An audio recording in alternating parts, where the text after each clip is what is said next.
कुछ common amino acids के important नाम इस बार हम बात कर रहे हैं ऐसे 5 अमीनो एसिड्स की जिसमें ऑक्सीजन या सल्फर है साइड चेन में। हर अमीनो एसिड में COOH CHNH2 ये अल्फा अमीनो एसिड्स का जनरल फॉर्मूला है और इसी में अगर आपके पास सिर्फ CH3 जुड़ा हो अल्काइल ग्रुप तो क्या बोलते थे एलानाइन। यहां पर अगर CH2 और OH जुड़ जाए तो हम उसे बोलते हैं सेराइन। पहले 3 अक्षर SER या सिंबल है S। सिंपली अगर एक OH जुड़ गया साइड में CH2OH group then it is called serine. वहीं पर अगर आपके पास यहां पर है CHOH CH3, सेराइन में CH2OH था, यहां पर CHOH CH3, इस तरह से 2 कार्बन जिसमें जस्ट बाजू वाले पर OH है। This is threonine THR and the symbol is T।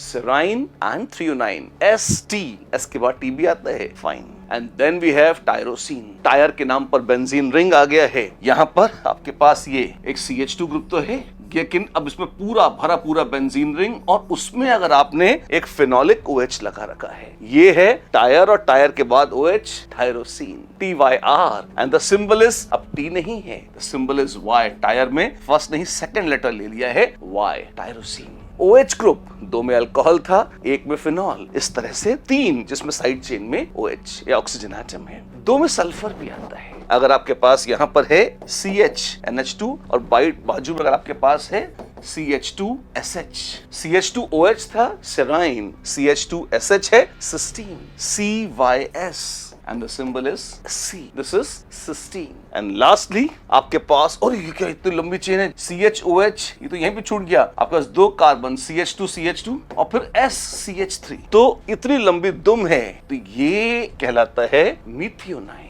Methionine MET जब भी Met and the symbol is M। ये है ऑक्सीजन और सल्फर कंटेनिंग 5 अमीनो एसिड्स जिसमें साइड चेन में O या सल्फर है। एक बार फटाफट समराइज करते हैं, मेरे साथ देखिए। अमीनो एसिड्स हैं COOH CHNH2, साइड में एक ग्रुप लगा है G। अगर ये G है CH2OH तो अमीनो एसिड का नाम है सेराइन। सेराइन SER या S। CH2OH की वजह CH2SH हो जाए तो सिस्टीन CYS या C। कार्बन चेन थोड़ी लंबी हो जाए CHOH CH3, इस तरह से तो थ्रियोनाइन THR और T। टायर बन जाए benzene ring CH2 benzene ring और उसमें फिर पैरा पोजीशन पर OH फिनोलिक OH बना दिया। दिस इज टायरोसिन TYR और Y जो कि T थ्रियोनाइन के लिए आ चुका है। और लंबी सी चेन CH2 फिर SCH3 मिथियोनाइन MET और M। सारे possible permutation combination alkyl aryl groups के नहीं लगते, यहाँ पे कुछ सेलेक्टेड ही हैं जो नेचुरली अकरिंग हैं, पाए जाते हैं प्रकृति में बहुत ज्यादा, उस लिस्ट में शुमार हैं ये 5।